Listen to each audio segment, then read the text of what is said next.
Morning Show starts now. Welcome back to the Good Morning Show. If you're just joining us, it is 5:33 on this Friday morning. It's feeling like a Friday.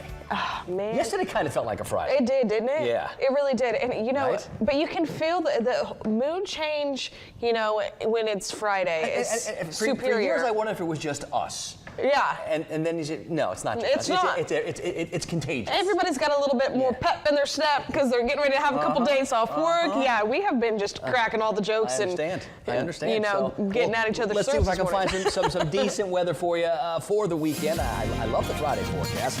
I don't love as much the weekend forecast. However, I'll throw the caveat out there. We need to get some rain around here. So dry last month. Had rain like once or twice. That's it. And we're falling a little bit behind schedule. I know this is usually a dry period during the year, but a little too dry for those thirsty lawns, gardens, and greens. I do think some showers and maybe some thunderstorms do creep back into the forecast later in the day tomorrow. I don't think anyone's Saturday is going to get washed away. I don't think anyone's Sunday is going to get washed away. But I think Sunday may be a little bit more unsettled, and I think after one more dry day today, a lot of us are going to notice a little change in the way it looks and feels during the day tomorrow. Then we'll be waiting for that next system to bring us some showers tomorrow evening. Quincy's at 61 this morning, so is Camilla and Thomasville. Now, yesterday we saw the cooler temperatures off to the east. Today, it's where the warmer ones are. Valdosta, Live Oak, and Madison are all at 66 degrees. Alligator Point usually going to run a little warmer in the morning at 70. So we've got most of the temperatures spanning the 60s. There are some clouds moving across the area. There will be some times today where we get more sun than cloud cover, but we'll be watching what's going on out there. Parts of Oklahoma, that's where the next storm system is. That's going to bring energy right through the Tennessee Valley. Not great news for the Kentucky Derby tomorrow afternoon, tomorrow evening. So we've got things we'll be keeping our eyes on for today. The kids don't need the umbrellas at the bus stops. Lots of 60s this morning and lots of middle and upper 80s later. I do think we'll notice a little twinge of humidity today. I think we'll notice a little bit more during the day tomorrow. We'll talk rain chances. I'll break down that longer range forecast too in just a couple of minutes. Here this morning, one person is dead after a single car crash in Suwannee County. Florida Highway Patrol says it happened last night on 96th Street near 209th Place. Troopers say an SUV veered onto the shoulder and hit a tree. The driver, identified as a 51-year-old man, he was taken to a nearby hospital where he was pronounced dead. In Franklin County, a man is in the hospital after a hit and run last night. Florida Highway Patrol says a person was walking on the shoulder of U.S. Highway 98 when a truck driving onto the shoulder hit the pedestrian. Troopers say the truck drove away after hitting the pedestrian. FHP says the victim sustained serious injuries. If you know anything, you're asked to call Florida Highway Patrol.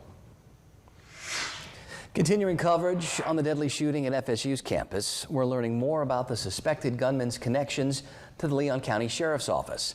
At a press conference hours after the April 17th shooting, LCSO Sheriff Walt McNeil said that Phoenix Eichner was a long-standing member of the Youth Advisory Council.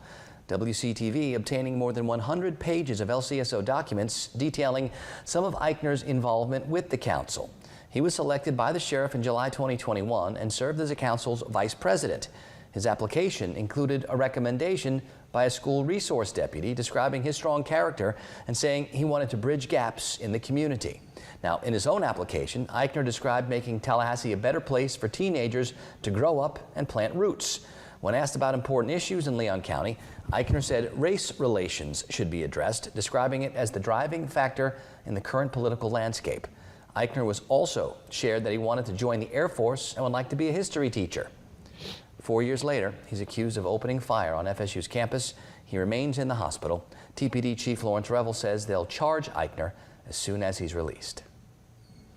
And the Tallahassee community is still trying to make sense of why the shooting happened 2 weeks later. Yeah, and May is Mental Health Awareness Month, and all those impacted by that shooting are processing their trauma in their own ways. Our Brea Ruffin is checking in with students and a mental health expert about those next steps. I spoke with two FSU students who shared that their lives are now changed after the shooting, one sharing that she's hypervigilant of her surroundings now, hoping that nothing like this happens again.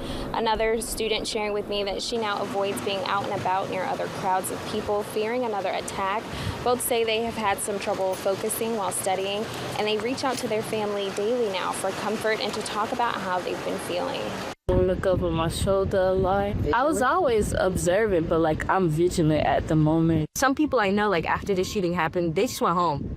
Like, they couldn't do it anymore. They couldn't be on the campus. You know, everybody copes differently. Dr. Jay Reeve with the Appalachian Mental Health Center says feelings like this are normal. He says to watch out for signs of PTSD like nightmares or day-night reversal where you can't sleep at night and are not functioning during the day.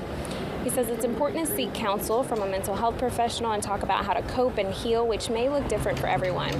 For anyone in our community who needs help getting through any mental health crisis, we have the Appalachia Crisis Hotline and other resources linked on our website. For now, reporting at Florida State, Abrea Ruffin, WCTV Eyewitness News.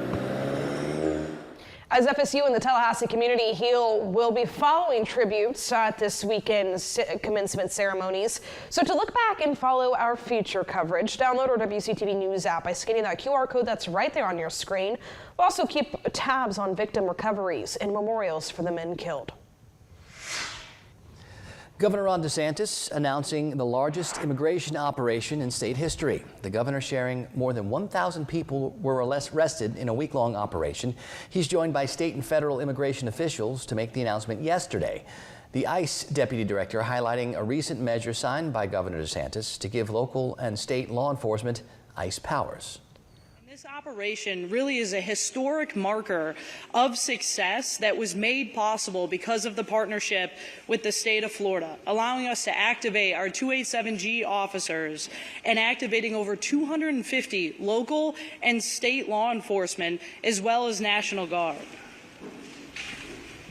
Now, the order granting this power was announced in early February, mirroring the White House's widespread efforts to arrest and deport illegal immigrants. In South Georgia, Valdosta is trying to tackle the state's affordable housing issues with the public-private development project.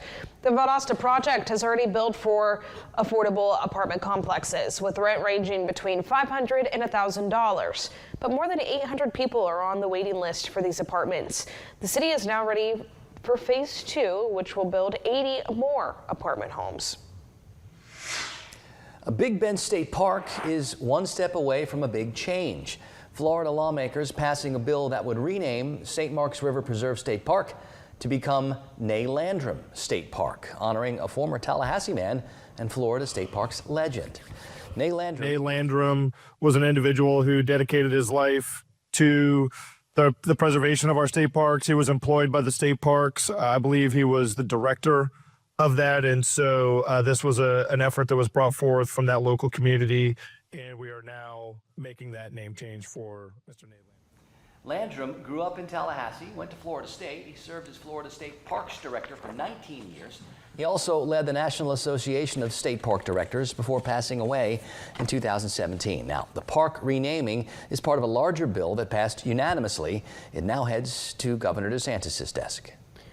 Florida State will welcome thousands of new graduates into their alumni family today at the spring commencement ceremony. There will be several guest speakers at each of the ceremonies today. The ceremonies will be at the Tucker Center. Doctoral degrees start at 9 a.m. Undergraduate programs today at 2 and 7 p.m. The undergraduate commencements continue tomorrow at those same times. Now to the highest of Seven Hills, FAMU will also be growing their alumni list with their spring commencement. There will be 3 commencement speakers at each of their ceremonies. It's at the Al Austin Center. Graduation is today at 6 p.m., tomorrow at 9 a.m., and at 2 p.m. All right, 5:41, and Rob, as all these graduates prepare to take the stage, hopefully they've got a good forecast in store and don't have to worry about the rain as they head out the doors. I think today, no issues whatsoever. Tomorrow, especially later in the day, those shower chances are going to start creeping up. So there'll be things we'll be putting our eyes on for sure throughout the weekend. So please keep checking in with us. We are going to find some spots with a little bit of patchy fog this morning, already starting to turn up the humidity just a smidge, and that's going to continue into the day tomorrow. All that sets us up for those chances to see some much needed rain, I think, later in the day tomorrow, and that could linger into Sunday. For today, there'll be periods where it's more sunny. There'll be periods where it's more cloudy, just like we've been seeing for the past couple of days. And I think a lot of our top temperatures will make the middle and upper 80s. A lot of us are starting someplace in the 60s. We span from the 61 at Quincy to a 67 at Hamilton High School to a 63 in Mariana to a 66 in Live Oak. It's 63 in Thomasville. It's 64 in Moultrie. Now, Tallahassee at the airport visibility is now down below 1 mile. Same in Bainbridge and Bluntstown. So we've got several spots where the visibility is reducing a little bit, and I think that's going to continue as we've increased the moisture a little bit, and there's not a whole lot of wind out there to move things around. I think as we go through the day today, high pressure does finally get out of the way and allow this boundary that's been slowing down a little bit to continue moving in our direction. Some of that energy will get cut off from the boundary itself, and that likely promotes that unsettled into the day on Sunday. So I think we're going to see a little change in the way things look and feel for the weekend. I don't think it's going to be an all-day soaking rain. But I think by tomorrow evening, tomorrow night, a lot of our area with a good chance to get some scattered showers. I don't think we're talking big storms across the area, but I couldn't rule out a couple of thunderstorms too. And a lot of the activity not going to get started until well into the afternoon unless something changes. And if anything does, we'll let you know. So please keep checking in with us. We'll have lots of updates today, tonight, and of course, throughout the day tomorrow.